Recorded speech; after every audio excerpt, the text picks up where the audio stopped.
benchmark. And white kids, here's your benchmark. So it was sold as, now you guys are going to be successful because you got a lower benchmark. No, by telling me I got a lower benchmark, you're telling me that you think I'm inferior, I can't compete. And I was beside myself. I've written letters as a president of the NAACP, and the state board has chose not to respond. But I tried to I told people in the community, you have got to see what this is doing. They're telling your boys and girls, you don't have to worry about it. You make your 90, because your 90 is going to mean we met our SOL scores. But when you try to go to University of Virginia or William & Mary or somewhere, they're going to look at this person's 90 and your 90, and you're not going to get there. And we've accepted it. Now, it didn't say white, black, colored only, but that's exactly what it is. And this is last year, 2 years ago now, under McDonald. That's the kind of thing. That's what I'm talking about, that people need. And that's the educational role, again, going back to not just NAACP. I do a similar role in my church. There's we each have categories of organizations that we're in charge of, and mine is called Social Action. My mother would be chuckling at her grave if she but even in my social action role for the community, and that's bringing issues of the community before the congregation, issues that may impact members of my congregation. Here's the school decision. So that was one. See, guess what the state board thinks about your child. So that's the role we try to play, is information sharing and hopefully motivating people to get involved. Well, Mr. Smith, on behalf of Congressman Gerald Connolly, his office, myself, George Mason University Folk Life Department, the Library of Congress, and the two public libraries of Prince William County and Fairfax County, we want to thank you for just bringing forth such a testimony of your struggles, of your desires, of your dedication. Thank you.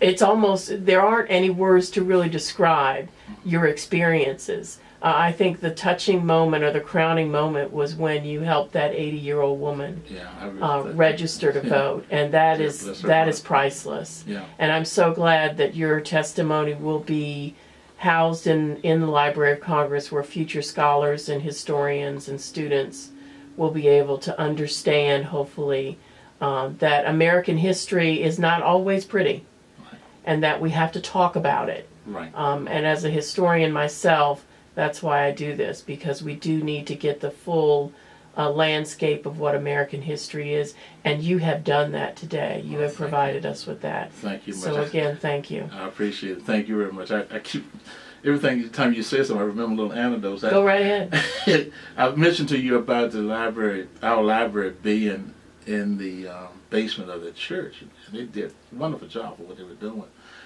But when I first got up here in the government, I remember, and you just mentioned about Fairfax Library and Prince William Library.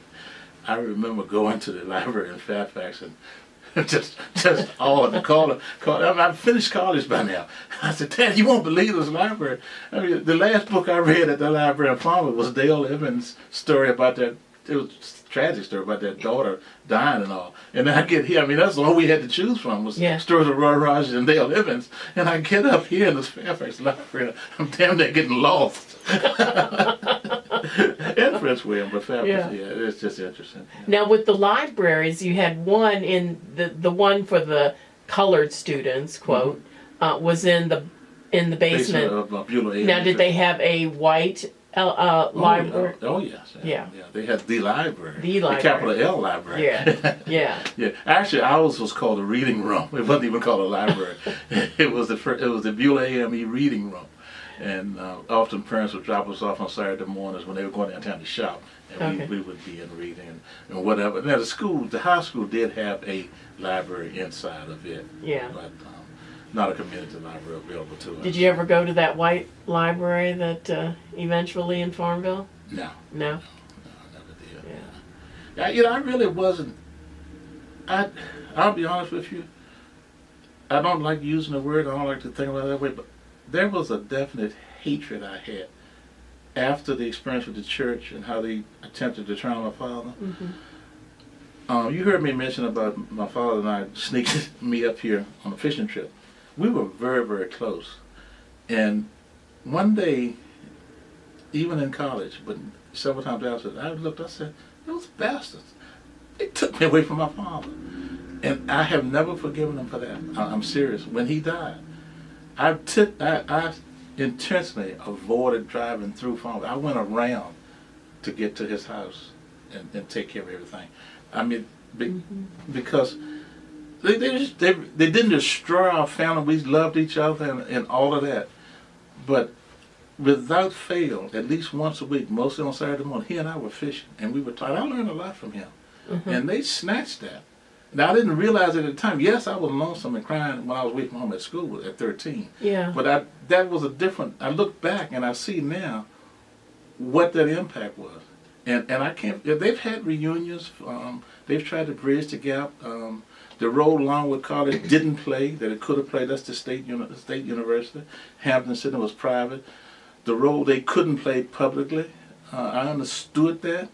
But they've had these reconciliation meetings, but I can't, and they've had that described, where people have sat across and they tried to bury the hatchet. I could not be a part of that, because I love Hampton City College because I know what they did for my father personally, but it was the people that they weren't helping. I mean, they took extra jobs to keep me in Kentucky and North Carolina, but I know it was students and professors at Hampton City that were in the private, handing him money, helping him. I know I was going to stay out there, for example, one Thanksgiving, because they simply couldn't afford. They didn't have planes and buses that we could get on then. They would have to drive out there to get me and drive back, and they simply couldn't afford it. And he was one day sitting on the bed of one of the dormitories and talking to one of the guys, and they asked him what was wrong. He said, I'm just missing my son and so forth. And they got money and sent him out there, with, to come get me and bring me back. Those kinds of nice stories are good stories. But the town that made the decisions, it just drives me crazy. I just can't accept it. Yeah. And I come up here in Prince William, got a school named after one of those governors. I drive past it too. Anyway, yeah. But you are bridging a gap by doing this tape. Yeah. I mean, you really are. That's one of the impacts. People keep telling me I do have a room in my house with a stack of boxes with manuscripts, if you will. And that's one of the things I think that has hung me up from getting anything published, is trying to adequately describe the impact, other than, oh yeah, you didn't get your education on time or this or that, but the relationship.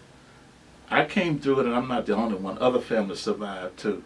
But I don't know, and I'll never know, what the relationship could have grown with my parents if I'd been able to stay through, at least through high school. I probably would have gone back home as a professional in some way.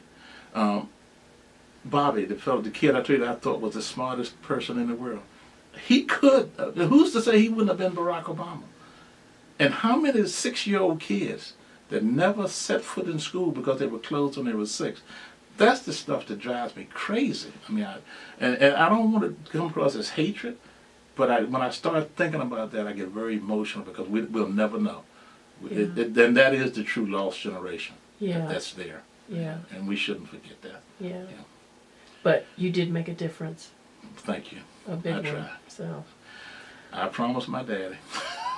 He's looking down. He's proud of you. All right. Okay. Thank you, Mr. Smith. Thank you. Thank you.